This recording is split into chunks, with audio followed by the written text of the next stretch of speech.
عباد الله وإياي بتقوى الله المعيد اعلموا أن هذا اليوم يوم العيد يوم تسبيح وتحميد يوم تقليل ത്യാഗത്തിന്റെയും സമർപ്പണത്തിന്റെയും സ്മരണ പുതുക്കി കേരളത്തിൽ മുസ്ലിം വിശ്വാസികൾ ബലിപ്പെരുന്നാൾ ആഘോഷിച്ചു. ത്യാഗത്തിന്റെയും സമർപ്പണത്തിന്റെയും മഹത്വം വിളിച്ചോതുന്ന ആഘോഷമാണ് ബക്രീദ്. ഭാഷയുടെയും ദേശത്തിന്റെയും അതിർവരമ്പുകൾ ഭേദിച്ച് വിശ്വാസ സാഹോദര്യത്തിന്റെ വിളംബരമായി മാറുകയാണ് ഈദ് ആഘോഷം. മുണ്ടക്കയത്തും സമീപ പ്രദേശങ്ങളിലുമുള്ള പള്ളികളിലും ഈദ്ഗാഹുകളിലും പെരുന്നാളിനോട് അനുബന്ധിച്ച് പ്രത്യേക പ്രാർത്ഥനയും നമസ്കാരവും നടന്നു.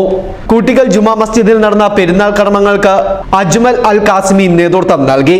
മുണ്ടക്കയം മസ്ജിദുൽ വഫായുടെ നേതൃത്വത്തിൽ മുണ്ടക്കയം CSI പാരിഷ് ഹാൾ ഗ്രൗണ്ടിൽ സംഘടിപ്പിച്ച ഈദ്ഗാഹിന് ഷിഹാബുദ്ദീൻ മൗലവി നേതൃത്വം നൽകി.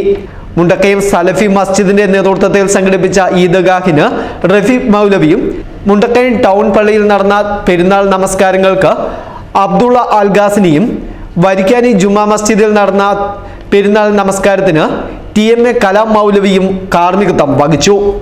വണ്ടൻപാതാൽ ജുമാ മസ്ജിദിൽ നടന്ന പെരുന്നാൾ കർമ്മങ്ങൾക്ക് ഷാ അബ്ദുൾ മജീദും പുത്തഞ്ചന്ത ജുമാ മസ്ജിദിൽ നടന്ന പെരുന്നാൾ നമസ്കാരത്തിന് ജമാൽ നിസാമിയും വെമ്പിളി ജുമാ മസ്ജിദിൽ നടന്ന പെരുന്നാൾ നമസ്കാരത്തിന് സഫ്വാൻ അൽ അദനിയും നേതൃത്വം നൽകി. മതസൗഹാർദ്ദം ഊട്ടിയുറപ്പിച്ച് എല്ലാവരും ഒരുമിച്ച് ചേരണമെന്ന് പെരുന്നാൾ പ്രസംഗത്തിൽ ഇമാമിമാർ ആഹ്വാനം ചെയ്തു. അത് പ്രയോഗവൽക്കരിക്കുകയും ആ ആശയം വിജയത്തിലെത്തുകയും ചെയ്തതിന്റെ അടിസ്ഥാനം എന്ന് പറയുന്നത് ഇസ്ലാമിക ശരീഅത്താണ്, ഇസ്ലാമിക നിയമവ്യവസ്ഥകളാണ്. ആ ഇസ്ലാമിക നിയമവ്യവസ്ഥകളുടെ അടിസ്ഥാനം 6 കാര്യങ്ങളിൽ അധിഷ്ഠിതമാണ്. അതിലൊന്നാമത്തേത് ഹിഫ്ളുൻ നഫ്സാണ്, അഥവാ മനുഷ്യജീവന്റെ സംരക്ഷണമാണ്.